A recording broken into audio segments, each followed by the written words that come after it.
Sir MVD motor vehicle department എന്ന് കേട്ട് കഴിഞ്ഞാൽ തന്നെ പൊതുജനത്തിന് ഒരു അലർജി ഉള്ളൊരു പേരാണ്, ഡിപ്പാർട്ട്മെൻറ്റാണ് അത് പൊതുവേ. ഈ പല എന്താ പറയുക ചെറുകിട ബിസിനസ്സുകാരുടെ ഒക്കെ നെഞ്ചത്തടിക്കുക എന്നൊക്കെയുള്ളതാണ് MVDയുടെ ഒരു പരിപാടി. ബസ്സുകൾ ആക്സിഡൻ്റ് ആകുമ്പോൾ എല്ലാ ബസ്സുകൾക്കും വെള്ള പെയിൻ്റ് അടിക്കുക എന്നൊക്കെ പറയുക. ഇതൊക്കെ എന്ത് ശാസ്ത്രീയ അടിസ്ഥാനത്തിലാണ് ഇത് പറയുന്നതെന്ന് അറിഞ്ഞുകൂടാ. അങ്ങനെ എല്ലാ ബസ്സുകളെയും വെള്ള പെയിൻ്റ് അടിപ്പിച്ച് ഇതാക്കുക, ഇതുപോലത്തെ കാര്യങ്ങൾ. അത് കഴിഞ്ഞ് ഈ അടുത്ത് ഒരു ഹൈക്കോടതിയിൽ നിന്ന് നല്ലൊരു ചെകിട്ടത്തടി MVDക്ക് കിട്ടിയിട്ടുണ്ടായിരുന്നു. അത് ഈ പറയുന്ന മോട്ടോർ വാഹന ഡ്രൈവിംഗ് ടെസ്റ്റ്, അതെ, ഡ്രൈവിംഗ് ടെസ്റ്റുമായിട്ട് ബന്ധപ്പെട്ട് കുറേ പരിഷ്കരണങ്ങൾ കൊണ്ടുവന്നിരുന്നു. അതിൽ ഈ ഡ്രൈവിംഗ് സ്കൂളുകളുടെ നെഞ്ചത്തടിക്കുന്ന, നമുക്കറിയാം അതൊക്കെ ചെറിയ വ്യവസായങ്ങളാണ്. അവരുടെ ഈ 15 വർഷം കഴിഞ്ഞ് ആ വണ്ടി ഫിറ്റ്നസ് ഉണ്ടെങ്കിലും ഉപയോഗിക്കാൻ പാടില്ല. പുതിയ വണ്ടികൾ ഇവരെല്ലാം ഈ പോയി ബൈക്കും കാറും ഒക്കെ പുതിയത് വാങ്ങിക്കണം എന്നുള്ള രീതിയിൽ.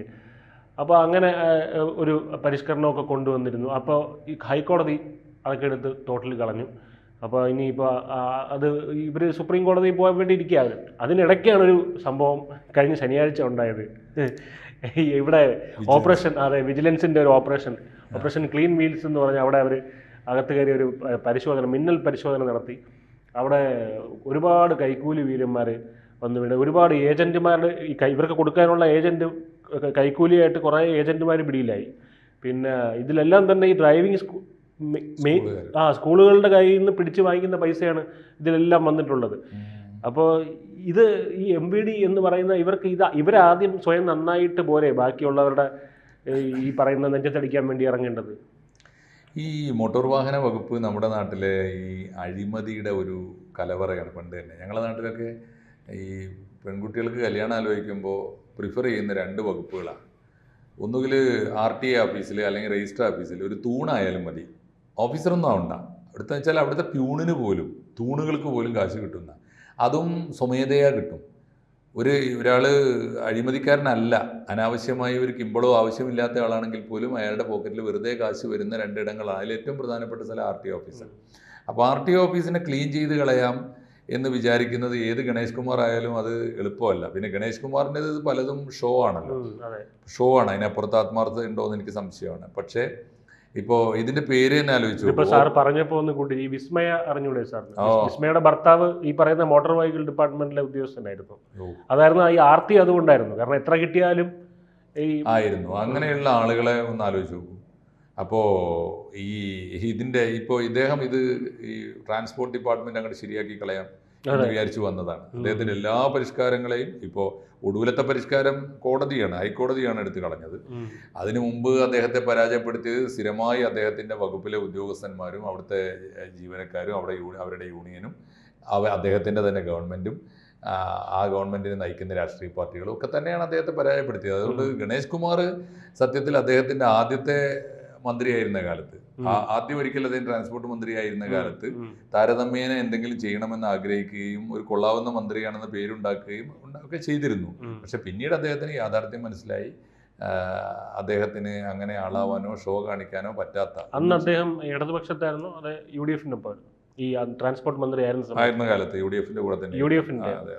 അപ്പോൾ ഇപ്പോഴത്തെ ചിത്രം, ഇതിന്റെ പേര് ആലോചിച്ച് നോക്കൂ, ഓപ്പറേഷൻ ക്ലീൻ വീൽസ് എന്നാണ്. ചക്രങ്ങൾ വൃത്തിയാക്കാനുള്ള പണി. ആ പേര് തന്നെ വൈരുദ്ധ്യാത്മകമാണല്ലോ. ചക്രം എത്ര വൃത്തിയാക്കിയാലും പിന്നെയും പോകുന്നത് ഈ ചെളിയിലേക്കാണ്. അപ്പൊ ഒക്കെ താൽക്കാലികമാണ്. ഇപ്പൊ നിങ്ങൾക്ക് അതിന്റെ വെള്ളം അടിച്ച് നമ്മളറിയില്ല. നമ്മൾ വണ്ടി കഴുകുമ്പോഴും അങ്ങനെയല്ലേ, നമ്മൾ ടയറിനൊക്കെ നന്നായി വെള്ളം അടിച്ച് വൃത്തിയാക്കി വെക്കുന്നതിന് കുറച്ച് നേരത്തേക്കാണ്. ഷെഡിൽ നിന്ന് പുറത്തിറങ്ങിയാൽ തീർന്നു. അപ്പോൾ ആ ക്ലീനിങ് താൽക്കാലികമാണ്, അല്ലെങ്കിൽ അതൊക്കെ വളരെ ക്ഷണികമാണ് എന്നാണ് അതിൻ്റെ അർത്ഥം. ഇപ്പോൾ ഈ പത്രവാർത്ത കണ്ടില്ലേ, മാരിയാണ്. അതിന് വേറെ കാര്യമുണ്ട്. ഇപ്പോൾ കൈക്കൂലിക്ക് പറയുന്ന വേറൊരു പേര്. ഇതൊക്കെ മോട്ടോർ വാഹനമായിട്ട് ബന്ധപ്പെട്ടതാട്ടോ. ഇന്ത്യയിലേക്ക് ബുക്കർ പ്രൈസ് കൊണ്ടുവന്ന ഒരു പ്രസിദ്ധമായ പുസ്തകമുണ്ട്, വൈറ്റ് ടൈഗർ, അരവിന്ദ് അടിക്കയുടെ. ആ പുസ്തകത്തിൽ ഇന്ത്യയുടെ ഏറ്റവും വലിയ ശാപമായിട്ട് പറയുന്ന അഴിമതിക്ക് പറയുന്ന ഓമന പേര് ലൂബ്രിക്കേഷനാണ്. ലൂബ്രിക്കേഷൻ വാഹനമായിട്ട് ബന്ധപ്പെട്ടതാണ്, ചക്രവുമായിട്ട് ബന്ധപ്പെട്ടതാണ്. അത് ഇങ്ങനെ ഈ സുഗമമായിട്ട് കറങ്ങാൻ. അതായത് നമ്മുടെ ഭരണയന്ത്രം കറങ്ങണമെങ്കിൽ സുഗമമായിട്ട് രാഷ്ട്രീയക്കാർക്ക്, ഉദ്യോഗസ്ഥന്മാർക്ക് ഒക്കെ ഇതിങ്ങനെ കൊടുത്തുകൊണ്ടിരിക്കണം. ഇനി അതൊരു ഇത്തിരി കുറഞ്ഞാൽ പിന്നെയും ഈ ലൂബ്രിക്കേഷൻ്റെ പ്രശ്നം അതാണല്ലോ, ഒരിക്കൽ കൊടുത്താൽ പോരല്ലോ, അതിങ്ങനെ കൊടുത്തുകൊണ്ടേയിരിക്കണം. അത് കൊടുക്കാനായിട്ട് ഓരോ വാഹനത്തിൽ നമ്മൾ ഓയിൽ സ്റ്റോറേജ് ചെയ്യും, ബ്രേക്ക് ഓയിൽ, ഈ പറഞ്ഞ ഗിയർ ഓയിൽ. അപ്പോൾ ഈ ഓയിൽ പോലെയുള്ള ലൂബ്രിക്കേഷനാണ് നമ്മുടെ രാഷ്ട്രീയ സംവിധാനത്തിലെ അഴിമതി എന്നാണ് ആ പുസ്തകം പറയുന്നത്. മനോഹരമായ പുസ്തകമാണ്. അപ്പോൾ ഞാൻ പറയുന്നത് ഇത് തന്നെയാണ്, ഈ ലൂബ്രിക്കേഷനാണിത്. ഇതില്ലാതാക്കുക അത്ര എളുപ്പമല്ല. ഇപ്പോൾ ഏറ്റവും പ്രധാനപ്പെട്ട കാര്യം ആലോചിച്ച് നോക്കൂ. ഈ RTO ഓഫീസിലെ ഏറ്റവും വലിയ ഏജന്റുമാരാരാണ്? ഡ്രൈവിംഗ് സ്കൂളുകാരാണ്. ഡ്രൈവിംഗ് സ്കൂളുകാർ യഥാർത്ഥത്തിൽ വാങ്ങുന്ന ഫീസ് കൊണ്ട് അല്ല അവർ ജീവിക്കുന്നത്. അവർ ഈ സാധാരണക്കാരനെ ചൂഷണം ചെയ്യുക, പേടിപ്പിക്കുക, അല്ലെങ്കിൽ അവർക്ക് എളുപ്പമാക്കി കൊടുക്കുക എന്ന് പറഞ്ഞാൽ ഡ്രൈവിംഗ് ടെസ്റ്റ് മര്യാദക്ക് പഠിച്ച് മര്യാദക്ക് പോയി ചെയ്താൽ ന്യായമായി പാസ്സായി പോരാവുന്നതേ ഉള്ളൂ. പക്ഷെ അവർ പറയും ഒറ്റ ഡ്രൈവിൽ പാസ്സാവണോ, അതിന് വഴിയുണ്ട്, അത് ആ സാറിനെ കണ്ടാൽ മതി എന്ന് പറഞ്ഞിട്ട് ഇപ്പോൾ ആ സാറിന് 5000 കൊടുക്കാനെന്ന വ്യാജേന 1000-500 കൊണ്ട് കൊടുക്കും, ബാക്കി ഇവൻ വിട്ട് ഇങ്ങനെ വീതിച്ചിട്ട് ചിലപ്പോൾ ഒരു ഓഫീസിൽ ഇപ്പോൾ ഡ്രൈവിംഗ് ടെസ്റ്റ് ഈസി ആയിട്ട് പാസ്സാക്കി കൊടുക്കണമെങ്കിൽ ഒരാൾക്ക് മതിയാവില്ല. ബന്ധപ്പെട്ട എല്ലാ സെക്ഷനിലും കുറേശ്ശെ ലൂബ്രിക്കേഷൻ കൊടുക്കണം. അപ്പോൾ എല്ലായിടത്തും ഓയിൽ കൊടുത്ത് ഇവന്റെ പോക്കറ്റിലും ബാക്കി പോക്കറ്റിലും കുറച്ച് ഓയിൽ ഒഴിക്കും. അപ്പോൾ ഈ ഡ്രൈവിംഗ് ടെസ്റ്റിൽ ആദ്യമാണ് ഡ്രൈവിംഗ് സ്കൂളുകാർ എന്താണ് പഠിപ്പിക്കുന്നത്. എനിക്ക് തോന്നുന്നു നമ്മൾ എപ്പോഴാണ് ഡ്രൈവിംഗ് ലൈസൻസ് എടുക്കുക? ഒരാൾ ജീവിക്കാൻ തുടങ്ങുമ്പോഴാണ്. അവിടുന്ന് അങ്ങോട്ട് അയാൾ ഡ്രൈവ് ചെയ്യാൻ തുടങ്ങുന്നേ ഉള്ളൂ. സഞ്ചരിക്കാൻ തുടങ്ങുക എന്ന് പറഞ്ഞാൽ അയാളുടെ ജീവിതം തുടങ്ങുന്നതേ ഉള്ളൂ. ജീവിതം തുടങ്ങാൻ വേണ്ടി ഡ്രൈവിംഗ് സ്കൂളിൽ ചെന്നാൽ അയാൾ ആദ്യം പഠിക്കുന്നത് എൻ്റെ നാട്ടിൽ ജീവിക്കണമെങ്കിൽ കൈക്കൂലി കൊടുക്കണം. അപ്പോൾ ഈ ഡ്രൈവിംഗ് സ്കൂളുകാർ ആദ്യം പഠിപ്പിക്കുന്നത് എന്താ? ജീവിതത്തിന്റെ ഡ്രൈവിങ്ങിന് ആദ്യം പഠിക്കേണ്ടത് ഡ്രൈവിംഗ് അല്ല, കൈക്കൂലിയാണ്. നമ്മുടെ രാജ്യത്ത് ജീവിക്കുക. അതുകൊണ്ട് ഏറ്റവും മോശമായ പാഠങ്ങൾ നൽകുന്നൊരു ഇടമാണ് നമ്മൾ ഡ്രൈവിംഗ് സ്കൂളുകൾ, RTO ഓഫീസുകളൊക്കെ. പിന്നെ വേറൊരു കാര്യം, മിക്കപ്പോഴും RTO ഓഫീസുകൾ ആരാ പോവുക? ഒന്നുകിൽ ഡ്രൈവിംഗ് സ്കൂളുകാരാണ് പോവുക, അല്ലെങ്കിൽ പോകുന്ന ആരാ? വൻകിട പണക്കാർ. എന്തിനാ പോകുന്നത്? അവർ പോകുന്നത് പോലും ഈ ഓപ്ഷനിൽ പങ്കെടുക്കാനാണ് പലപ്പോഴും. കാറിന്റെ ഫാൻസി നമ്പർ ഓപ്ഷൻ ഒന്ന് ആലോചിച്ച് നോക്കും. ലോകത്തിൽ എവിടെയെങ്കിലും ഇങ്ങനെ സംവിധാനം, ഈ മാതിരി പ്രാന്തന്മാരുണ്ടോ? ഒരു കാറിന് എൻ്റെ കാർ എൻ്റേതാണ് എന്ന് കാണിക്കാൻ, എൻ്റെ രാജ്യത്തിൻ്റെ വ്യവസ്ഥയ്ക്ക് മുമ്പിൽ ഞാൻ നിയമപ്രകാരം വണ്ടിയുടെ ഓണറാണ്, ഓടിക്കാനുള്ള അവകാശം അതിൻ്റെ ഉടമസ്ഥതയുണ്ട് എന്ന് കാണിക്കാൻ ഒരു രേഖയല്ലേ? അതിൻ്റെ നമ്പർ എന്ത് കുന്തമായാലും എന്താ ഉറപ്പ്?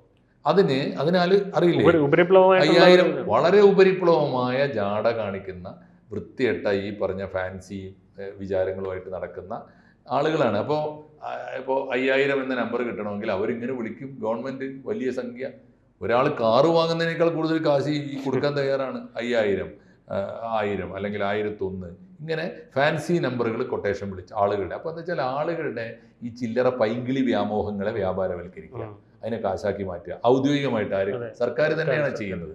അപ്പോൾ ഇത്തരക്കാരെയാണ് ഇവർ കാണുന്നത്, ഈ കാണുന്നവർ. ഇനി വേറൊന്നുണ്ട്, ഔദ്യോഗികമായി വിളിക്കാത്ത നമ്പറുകൾക്ക് ചില തമാശകളുണ്ട് സെക്ഷനുകളിൽ. ഇപ്പോൾ ഈ ഫാൻസി നമ്പർ ലേലത്തിലേക്ക് മാറ്റി വെക്കാത്ത നമ്പറുകൾ ഉണ്ടാവും. ഉദാഹരണത്തിന് എനിക്ക് ഇപ്പോൾ 2000, ഇപ്പോൾ 1000 എന്ന നമ്പർ ഫാൻസിയാണ്, 999 ഫാൻസിയാണ്. അതേ സമയത്ത് എനിക്ക് 990 വേണം, അല്ലെങ്കിൽ 9900 വേണം. ഇതൊന്നും ഫാൻസി നമ്പർ അല്ല. അപ്പൊ എന്താ വെച്ചാൽ അത് തരാൻ ഇവൻ സെക്ഷനിൽ കാശ് കൊടുത്താൽ മതി, ചില്ലറ പൈസ കൊടുത്താൽ മതി. ഇങ്ങനെ തൊട്ടതിനൊക്കെ കാശ് കൊടുക്കുക. ഇങ്ങനെയാണ്. ഇപ്പോൾ ലൈസൻസ് പുതുക്കാൻ തെറ്റിപ്പോയി, അത് അത്രയും ദിവസം ലൈസൻസ് നിയമവിരുദ്ധമായി ഓടിക്കാതിരുന്നാൽ മതി. പക്ഷേ അത് തെറ്റിപ്പോയതിന് അധികം കാശ് വാങ്ങുക, അല്ലെങ്കിൽ പെട്ടെന്ന് ലൈസൻസ് വേണം. വേറെ ചില ഇടപാടുകളുണ്ട്. ഞാൻ വിദേശത്ത് പണിക്ക് പോയിട്ടില്ലല്ലോ, ജോലിക്ക് പോയിട്ടില്ല, ഇവിടുത്തെ ലൈസൻസും കൊണ്ട് അവിടെ പോയാൽ അവിടെ ഈ ലൈസൻസ് കൊടുത്തിട്ട് കുറച്ച് കാശും കൊടുത്താൽ അവിടെ ടെസ്റ്റ് പോലും നടത്താതെ ലൈസൻസ് വരും. വിദേശത്ത് അവിടെ അങ്ങനെ കറക്റ്റാണ്. എല്ലാ രാജ്യത്തും അല്ല ഞാൻ പറയണത്. ഞാൻ സൗദി അറേബ്യയിൽ അങ്ങനെ ലൈസൻസ് വാങ്ങിച്ചിട്ടുണ്ട്. ഇവിടുത്തെ ലൈസൻസ് കൊണ്ടുപോയി അവിടുത്തെ ഏജന്റുമാർക്ക് കാശ് കൊടുത്താൽ വീട്ടിൽ കൊണ്ടുതരും ലൈസൻസ്. നമ്മൾ അവിടുത്തെ ഡ്രൈവിംഗ് ടെസ്റ്റ് എവിടെയെന്ന് കണ്ടിട്ടില്ല, ഡ്രൈവിംഗ് സ്കൂളിൽ പോയിട്ടില്ല. ഞാൻ പറയും ഇങ്ങനെയുള്ള ആഗോള അഴിമതിയുടെ ഒരു വല്ലാത്ത കേന്ദ്രമാണ്. അവിടെയാണ് ഇപ്പോൾ വിജിലൻസ് റെയ്ഡ് ഒരു ദിവസം നടക്കും. സൗദി അറേബ്യയുടെ ലൈസൻസ് നമ്മൾ ഇവിടെ കൊടുക്കുമ്പോഴാണ് പറയുന്നത് തിരിച്ചാണ്. അവിടുത്തെ അതിവിടെ സ്വീകരിക്കുന്നുണ്ടോ എനിക്കറിയില്ല. ഇവിടുത്തെ ലൈസൻസ് പോയിട്ട് അവിടെ ചെന്നാൽ അവിടെ ടെസ്റ്റ് ഇല്ലാതെ പാടില്ല. ഓരോ രാജ്യത്തും അവരുടെ നിയമപ്രകാരം ടെസ്റ്റ് ചെയ്യിക്കണം എന്നാ. പക്ഷെ അവിടുത്തെ ഉദ്യോഗസ്ഥന്മാർ വേറെ ഏതെങ്കിലും ഒരു രാജ്യത്തെ ലൈസൻസ് ഉറപ്പിക്കാമല്ലോ, ഇവന് വണ്ടി ഓടിക്കാൻ അറിയാമെന്ന് ഉറപ്പായല്ലോ. അത് കഴിഞ്ഞാൽ പിന്നെ അവർ കൈക്കൂലി വാങ്ങിയിട്ട് ചെയ്തു കൊടുക്കും. അങ്ങനെയൊക്കെയുള്ള സംവിധാനങ്ങളുണ്ട്. ഇങ്ങനെ ആഗോള അഴിമതിയുടെ ഒരു ഏജൻസി പണിയാണ് ഇവരൊക്കെ ചെയ്യുന്നത്. മനുഷ്യനെ ധാർമ്മികമായി അധപ്പതിക്കുക, അല്ലെങ്കിൽ മനുഷ്യന് തെറ്റായ രീതിയിൽ ജീവിക്കാൻ പഠിപ്പിക്കുക, തൻ്റെ രാജ്യത്തെക്കുറിച്ചുള്ള വിശ്വാസം നഷ്ടപ്പെടുത്തുക. പണമില്ല ഉണ്ടായാൽ എന്തും നടക്കും, പണമില്ലെങ്കിൽ ഒന്നും നടക്കില്ല എന്ന മെസ്സേജ് കൊടുക്കുക. അത്ര ഹീനമായൊരു ഏർപ്പാടാണ്. അതിൽ ഏറ്റവും മൂർത്തമായ അഴിമതിയുടെ കേന്ദ്രമാണ് നമ്മുടെ RTO ഓഫീസുകൾ, ഈ ഗതാഗത വകുപ്പ്. ഒരാളും ഒരു വകുപ്പും അഴിമതിയില്ലാത്തവർ അതിനകത്തില്ല. അതിന് എല്ലാം അഴിമതിയല്ലേ. ഇപ്പോൾ ട്രാൻസ്പോർട്ടിൽ ഏത് റൂട്ട് നിലനിർത്തണം, ഏത് റൂട്ട് ഉപേക്ഷിക്കും, ആർക്ക് വേണ്ടിയാണ് തീരുമാനിക്കുക? എനിക്കറിയാൻ പോലും എത്രയോ പേര് ഇപ്പോൾ KSRTCക്ക് നല്ല കളക്ഷനിലുള്ള റൂട്ട് പെട്ടെന്ന് കട്ട് ചെയ്ത് കൊടുക്കും. ആർക്ക് വേണ്ടി? ആ റൂട്ടിലൊരു ദീർഘദൂര മുതലാളിക്ക് താല്പര്യമുണ്ടാവും, അയാളോട് കാശ് വാങ്ങും. ഇങ്ങനെ എല്ലാം അഴിമതിയാണ്. എന്തുകൊണ്ടാണ് KSRTC പരാജയപ്പെടുന്നത്? മിസ്മാനേജ്മെന്റ് കൊണ്ടും അഴിമതി കൊണ്ടുമല്ലേ. അതൊക്കെയാണ് കാരണം. അതുകൊണ്ട് ഇതിപ്പോൾ ഈ ഉപരിപ്ലവമായ ഈ തൊലിപ്പുറമെയുള്ള ചികിത്സ കൊണ്ടൊന്നും മാറുന്ന സൂക്കടല്ല. ഇത് അടിമുടി നമ്മുടെ സിരകളിൽ ഒഴുകിക്കൊണ്ടിരിക്കുന്ന ലൂബ്രിക്കേഷന്റെ പേരാണ്. അത് അവസാനിപ്പിക്കാൻ ഇങ്ങനെയൊന്നും മതിയാവില്ല. അത് മാറ്റാൻ പൊതുസമൂഹമാണ് ഉണരേണ്ടത്. ഇനി അങ്ങോട്ട് അതാരും തീരുമാനിക്കില്ല. ആളുകളൊക്കെ എളുപ്പം എന്താ വിചാരിക്കും, അയ്യോ പറഞ്ഞു പേടിപ്പിക്കും, ലൈസൻസ് കിട്ടാൻ വലിയ പാടാണ്. ലൈസൻസ് കിട്ടാൻ പാടാണെന്ന് പറഞ്ഞാൽ നമ്മൾ വേണ്ടത്ര ഡ്രൈവ് ചെയ്യാൻ പഠിച്ചിട്ടില്ല എന്നല്ലേ. അവനവനെ ആത്മവിശ്വാസത്തോടെ സമൂഹ മധ്യത്തിൽ ഇറക്കാൻ, ഞാനെന്ന വാഹനത്തെ എനിക്ക് തന്നെ ഡ്രൈവ് ചെയ്യാൻ, എൻ്റെ മനസ്സും എൻ്റെ ധാർമ്മികതയും എൻ്റെ നിയന്ത്രണത്തിലാകാൻ, എൻ്റെ സ്റ്റിയറിംഗ് എൻ്റെ കയ്യിൽ തന്നെയാണ് എന്ന് ഉറപ്പിക്കാൻ, ഈ സമൂഹത്തിലെ മറ്റൊരു ദുഷ്പ്രവണതയും ഞാനെന്ന വാഹനത്തെ നയിക്കാനും വഴിതെറ്റിക്കാനും പാടില്ല എന്ന ധാർമ്മികതയിലേക്ക് നമ്മുടെ പൗരന്മാരുടെ പൗരബോധം ഉണരുകയല്ലാതെ വേറെ വഴിയൊന്നും ഞാൻ കാണില്ല.